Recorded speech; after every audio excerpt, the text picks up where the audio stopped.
So here's how we can trim a video on the iPhone. So if you have the video saved into your gallery, open up the Photos app, tap on the video, and pay attention to the little edit button below.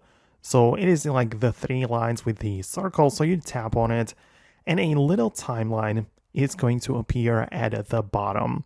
So in order to trim the video, you can grab either the left or right side of the timeline and shorten the video from each side.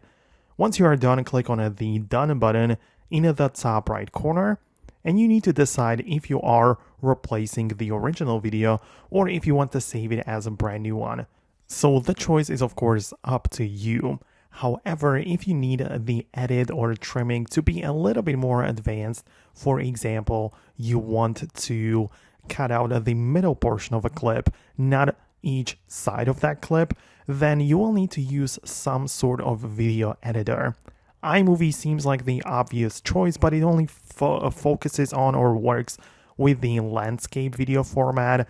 And yeah, I personally like to use CapCut, which is much more versatile and full of features. Even though there are some premium ones which you need to pay for free, you can still get a lot of stuff done. So this is my recommendation, and let me know below in the comments if you managed to do what you needed. Thanks a lot for watching. Do not forget to hit the thumbs up and subscribe, and I'll catch you later.